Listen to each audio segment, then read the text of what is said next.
का स्टार्ट करते हैं पॉइंट नंबर 8 से, क्योंकि टाइम्स नंबर 7 हम कर चुके हैं, नंबर 8 पर आगे है ओzymandias। ओzymandias का स्टैचू आपको स्क्रीन पे नजर आ रहा है। Poem is composed by Percy bysshe shelley।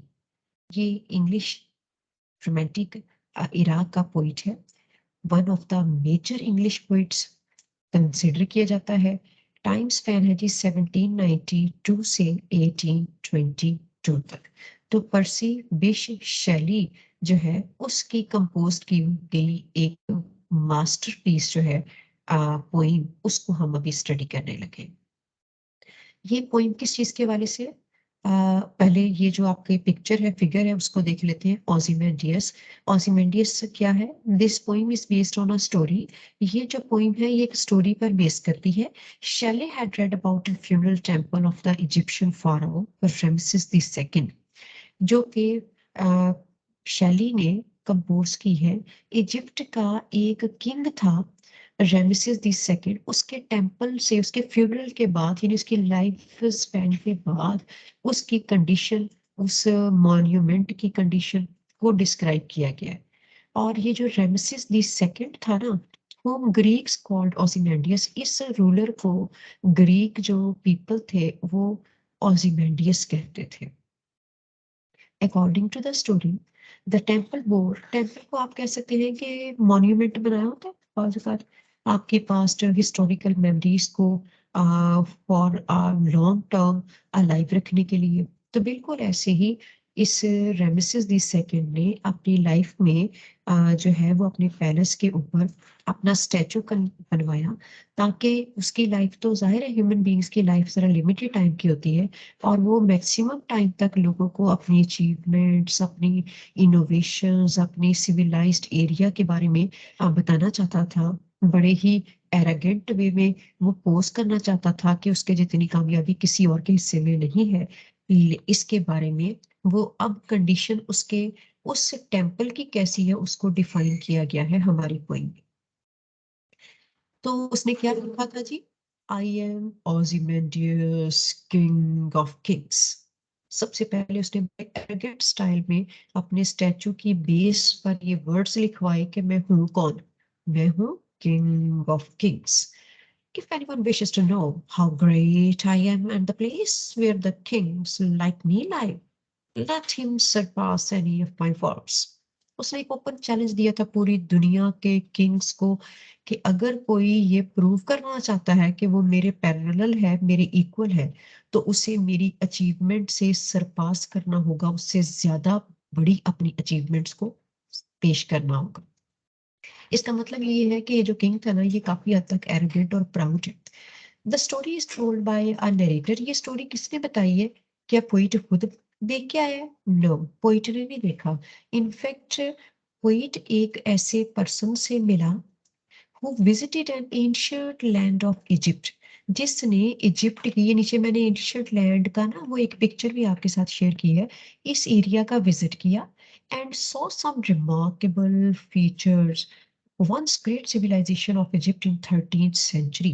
13th century में इस रिमार्केबल सिविलाइजेशन के कुछ ऐसे पॉइंट्स को, रिमार्केबल पॉइंट्स को उसने ऑब्जर्व किया और उसे पर्सी bysshe shelley पोइट के साथ शेयर किया, जिसने उन आइडियाज को एक पोइट्री के फॉर्म में कंपोज करके ओzymandias पोइम लिखी। ओzymandias क्या है? A poem is an Italian sonnet. अपनी टाइप के लिहाज से ये इटालियन सोनेट है, और इटालियन सोनेट की ये स्पेशलिटी है कि ये 14 लाइंस में लिखी हुई पोइम होती थी, जिसमें 2 स्टेंजास होते हैं, एक को सेस्टेट कहते हैं और एक को ऑक्टेव कहते हैं। पहला स्टेंजा 6 वर्सेस का होता है, इसलिए उसको सेस्टेट कहते हैं। दूसरा 8 वर्सेस का होता है, इस वजह से उसको ऑक्टेव कहते हैं।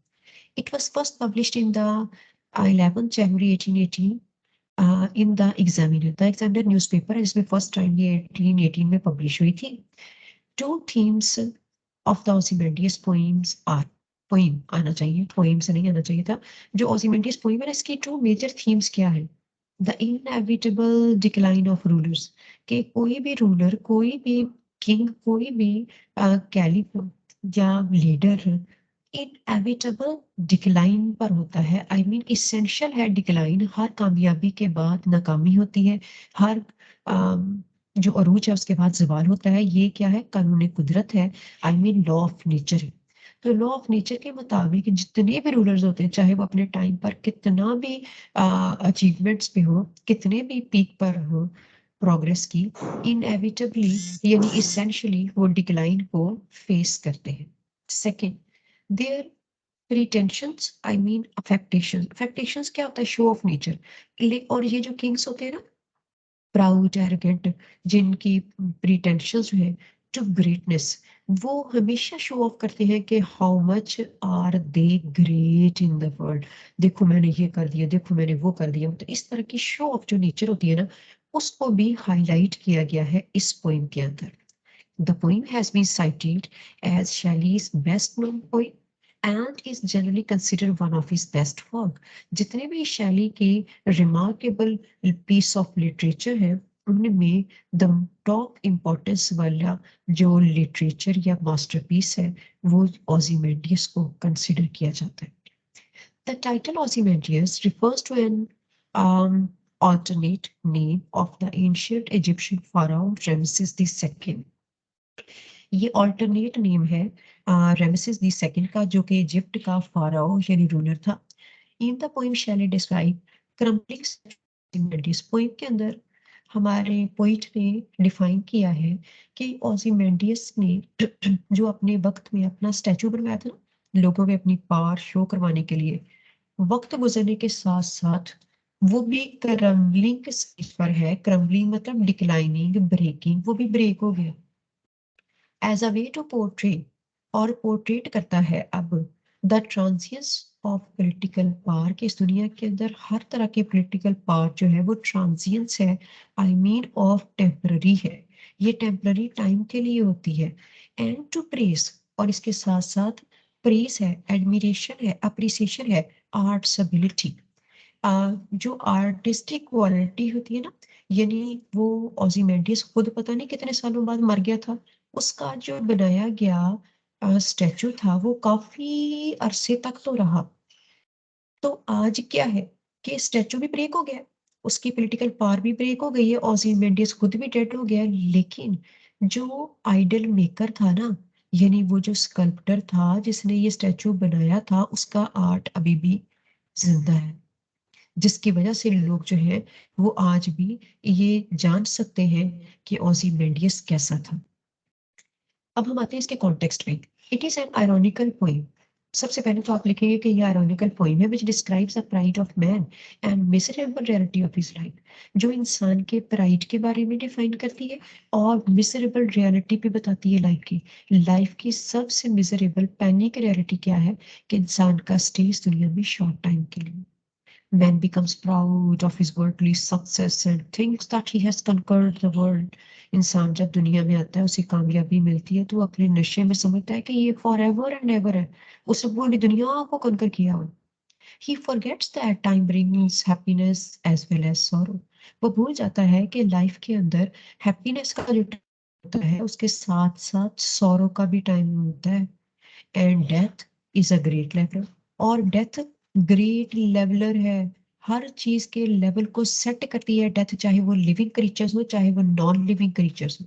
ये कायनात असूल है कि हर चीज एनिमेट, इनएनिमेट, लिविंग और non living has to face an end. हर चीज का एक एंड होता है, उसकी डेथ होती है। All feelings of superiority in man are only an illusion.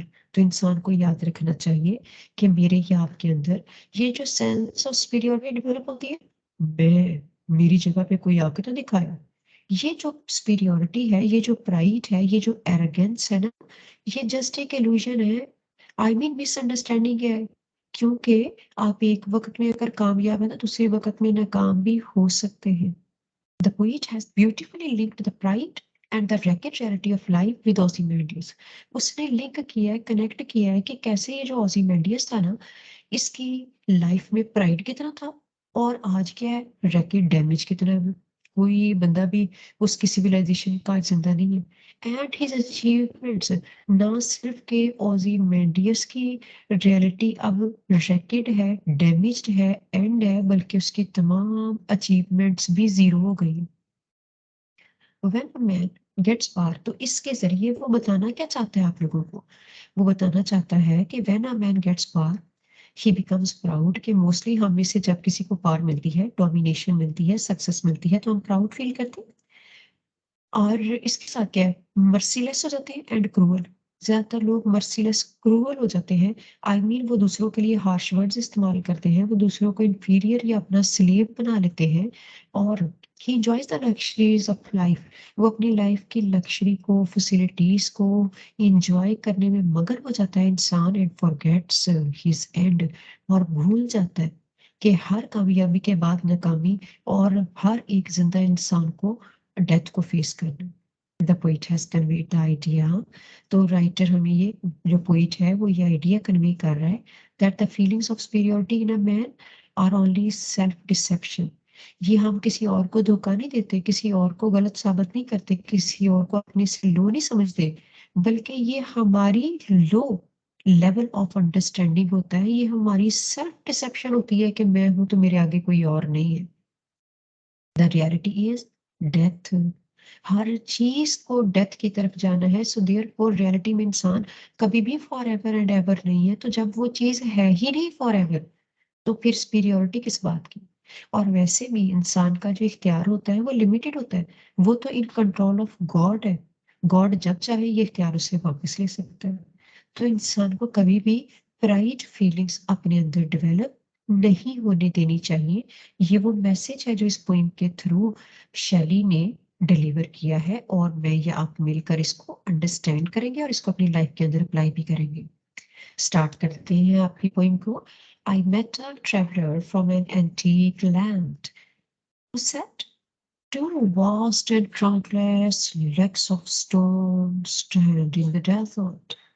Near them on the sand, half sunk a shuttered visage lies, whose frown and wrinkled lips and sneer of cold command tell that its sculptor will those passions read. The very opening stanza, इस stanza को आप क्या पढ़ सकते हैं, versus भी कह सकते हैं, सेस्टेट भी कह सकते हैं, क्योंकि मैंने ये फर्स्ट 6 लाइंस ली। फर्स्ट 6 लाइंस के अंदर उसने क्या बताया? पोइट कहता है, I is used for the poet, वो कहता है मैंने एक ट्रैवलर से मिला, टूरिस्ट विजिटर जो था कोई, उससे मिला जिसने रिसेंटली ना विजिट किया था एंटीक लैंड का। एंटीक लैंड एंशियंट लैंड है, ठीक है, primitive old piece of land को कहेंगे। और कहता जब मैं वहां पे गया तो मैंने क्या देखा कि वहां पर ना सैंड डेजर्ट था, सारा एरिया सैंड से कवर था, और दूर कहीं आबादी नजर नहीं आ रही थी, सिर्फ और सिर्फ two vast and trunkless, vast mean very enormous, huge, immense, trunkless without torso, यानी बॉडीलेस, बॉडी नहीं थी उसकी, लेग्स थी ऑफ स्टोन, स्टोन पर बनी हुई। स्टैंड इन द डेजर्ट, कहता दूर से मुझे नजर आया कि डेजर्ट में एक जगह पर कुछ है, और वो क्या है कि एक बेस फाउंडेशन है, और उसके ऊपर ना दो बड़ी बड़ी लेग्स हैं। नियर देम, जब मैं थोड़ा करीब गया तो उन वास्ट ट्रंकलेस लेग्स के पास क्या था on the sand? Half sunk, half sunk मतलब हाफ बेरीड, आधा रेत के अंदर था और आधा बाहर था। क्या? a shattered visage lies, lies mean placed, shattered मतलब scattered, demolished, visage कहते हैं फेस को, फेस भी पड़ा हुआ था वहां पे। और वो जो फेस आधा तो रेत के अंदर था, आधा बाहर था, यानी बैक वाला हिस्सा सर का अंदर था और चेहरे वाला हिस्सा बाहर था। और उस चेहरे पर क्या था? उस फ्राउन, फ्राउन स्काउल्ड, ऐसे लगता था कि जैसे ही कोई बड़े ही गुस्से वाले आदमी का चेहरा है, क्योंकि उसके फोरहेड पर फ्राउन्स थी, स्काउल थी, तेवरी चढ़ी हुई थी उसकी। एंड रिंकल्ड लिप्स थे उसके।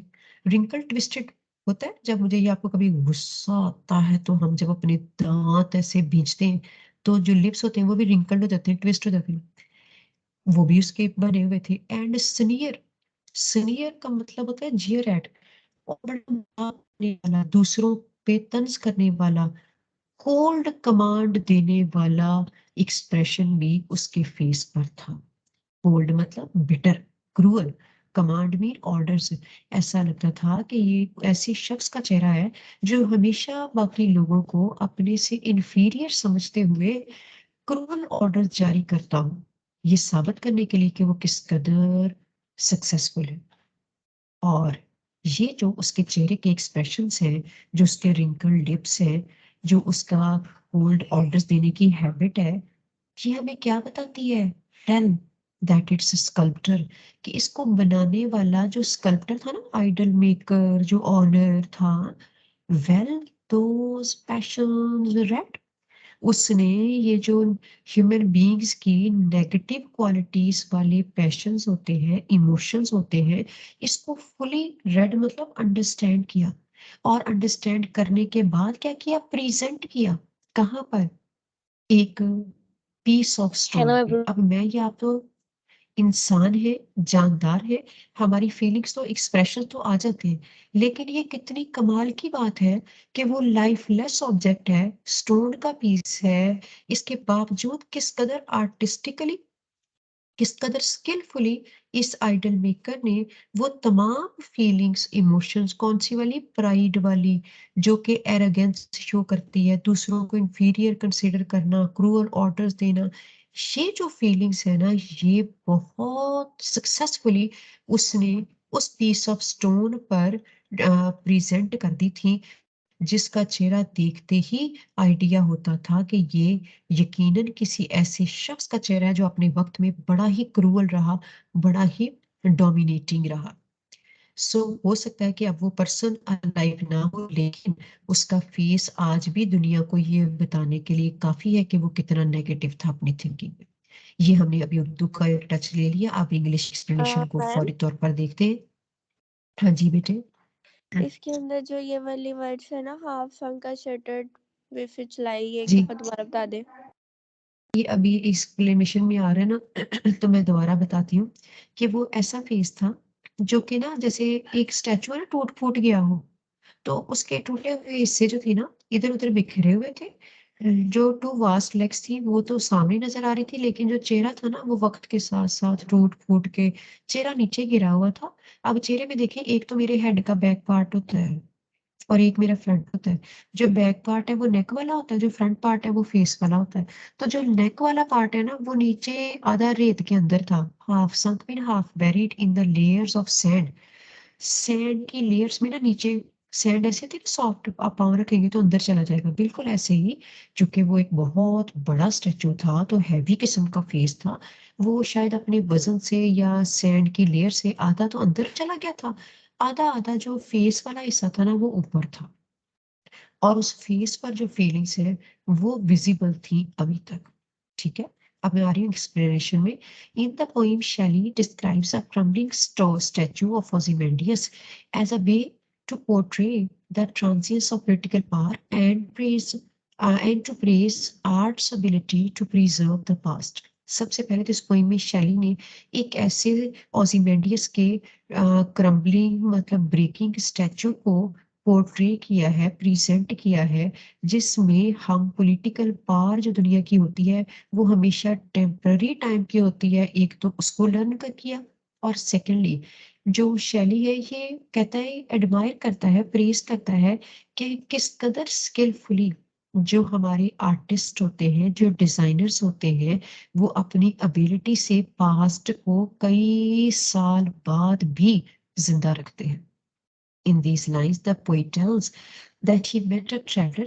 इन लाइंस में पोइट सबसे पहले कहता है कि मेरा एक दफा ना एक ट्रैवलर से मेरी मीटिंग हुई, who visited an old and deserted land at Thebes in Egypt, जिसने इजिप्ट के थीब्स के इलाके में जो है वो deserted लैंड में विजिट किया, where a great civilization once existed। 13th century में ये ग्रेट सिविलाइजेशन इस इलाके में थी। यानी जब पोइम लिखी गई है या वो जो विजिट करने वाला है वो 19th सेंचुरी, जबकि 13th सेंचुरी में यानी 600-700 साल पहले वहां पर एक बड़ा शानदार किस्म का जो रूलर था, रेमेसेस II, वो रूल करता था। और उनका बड़ा शानदार वहां पे पैलेस होगा, बड़ी सिविलाइजेशन थी। लेकिन आज इतने 100 साल बाद हर चीज तबाह हो गई, वहां के रूलर्स खत्म हो गए, जो उधर मूव कर गए। अब वो एरिया सिर्फ सैंड है, डेजर्ट है, और वहां पर टूटा फूटा उसका स्टैचू पड़ा हुआ है।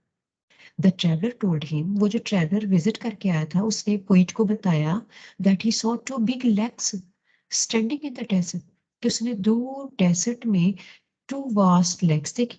The two huge legs which were made of stone, ये stone से बनी हुई थी, were standing without the support of the body, वो ऐसे खड़ी थी मगर उसके ऊपर बॉडी वाला पार्ट नहीं था, पर पार्ट नहीं था। The other part of the statue lay nearby, एक और भी उस स्टैचू का पार्ट नियर बाय पड़ा था, करीबी एरिया में पड़ा था, और वो the arms and the face were broken, दो के बाकी arms भी face भी were broken, and it was in a miserable condition। ये जो स्टैचू था, जो कभी बड़े पावरफुल वे में ऊंचे पैलेस के ऊपर खड़ा किया गया होगा, आज ये बिल्कुल मिजरेबल कंडीशन में ब्रोकन पीसेस में कन्वर्ट नीचे गिरा पड़ा था। It was half sunk into the sand, ये हाफ सैंड के अंदर बैरिड हो चुका था, यानी अंदर धंस गया था। The sand and the dust covered the body, उसकी बॉडी के डिफरेंट पार्ट्स को सैंड की लेयर्स ने कवर कर लिया हुआ था, और उसका चेहरा भी आधा अंदर धंस गया था। Yet the signs of displeasure and expressions of ruthlessness and pride could be noticed on the face of the skull। यहाँ पे वर्ड स्कल्प्टर नहीं आना चाहिए, रिमाइंडर यहाँ पे लिखिएगा स्टैचू प्लीज। ये जो वर्ड आ रहा है ना ऑफ द के बाद, इसको आगे लिखे स्टैचू। येट जो स्टैचू है ना, इसके फेस के जो डिस्प्लेयर यानी अनहैप्पीनेस है, और उसके फेस के ऊपर जो एक्सप्रेशन है ना, रूथलेसनेस, रूथलेसनेस कहते हैं कैलाउसनेस को या क्रूअल्टी को, और प्राइड कहते हैं एरोगेंस को। ये जो उसकी क्रूअल नेचर और उसका जो प्राइड था ना, वो एक्सप्रेशंस आज भी कुड बी नोटिस किए जा सकते थे। The poet says that the skillful hands of the sculptor, कि ये जो बड़ा ही कोई एक्सपर्ट किस्म का स्कल्प्टर या आइडल मेकर था ना, had left the accurate expression of man into his, और आगे फिर वर्ड मिस्टेकली स्कल्प्टर आ रहा है, काइंडली इसको स्टैचू कीजिएगा, मैन इनटू हिज स्टैचू। वो आदमी इस कदर एक्सपर्ट था कि उसने स्किलफुली उस स्टैचू के ऊपर एक जिंदा इंसान के जैसे एक्सप्रेशंस नोट कर दिए थे, प्रेजेंट कर दिए थे। The expression of aggression and pride, aggression यानी जो इंसान के अंदर गुस्सा होता है, एंड प्राइड जो एरोगेंस होती है, was even obvious on the lifeless body of the king. अब देखिए गुस्सा मुझे या आपको आता है तो हम तो जानदार हैं, हमारे गुस्से के कोई एक्सप्रेशन हो सकते हैं, वो तो लाइफलेस है। लेकिन इतना स्किलफुल था वो आइडल मेकर या स्कल्प्टर कि उसने बहुत आर्टिस्टिक वे में ये जो प्राइड होता है, ये जो एरोगेंस होती है, जो अग्रेशन या फ्यूरी होती है, उसको present किया, was even obvious on the lifeless body of the king, and he tried to explain that more immortality, और इसके जरिए से उसने शायद ये ट्राई किया है कि वो लोगों को एक्सप्लेन कर सके immortality has a permanent impression, कि जो इमोर्टैलिटी होती है, यानी इंसान अपने आप, वैसे तो ये मैन इज मॉर्टल, लेकिन अगर कोई अपने आप को इमोर्टल बनाना चाहता है तो वो क्या करता है, परमानेंट इंप्रेशन देना चाहता है on our body as well as on our soul. तो ये जो हमारे एक्शंस होते हैं ना, वो डेवलप करते हैं। मतलब मैं या आप इमोर्टल नहीं है, मॉर्टल है, लेकिन जो हमारे एक्शंस हैं, जो हमारी नेचर है, जो हमारी थिंकिंग है, जो हमारा लाइफस्टाइल है, वो इमोर्टल बनता है। कैसे? यानी बहुत सारे इंसान इस दुनिया से चले जाते हैं, लेकिन अगर उन्होंने अच्छे काम किए तो हम उन्हें अच्छे अल्फाज में याद करेंगे, अगर वो बुरे काम करने वाले थे तो हम उन्हें बुरे अल्फाज में याद कर देंगे।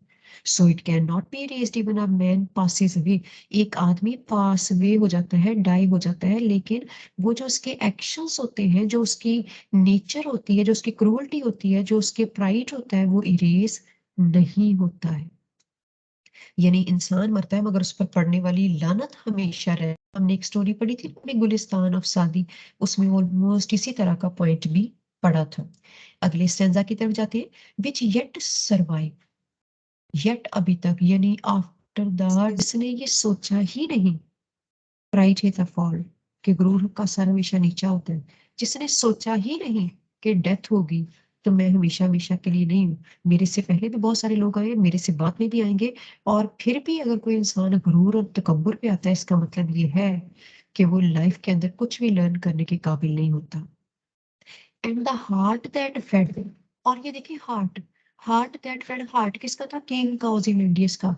पोइट ने, सॉरी, ये जो आर्टिस्ट था उसने ये बताना चाहा है कि ये जो हार्ट था ना उस किंग ओzymandias का, ये फेड था, फिल्ड था, किस चीज से?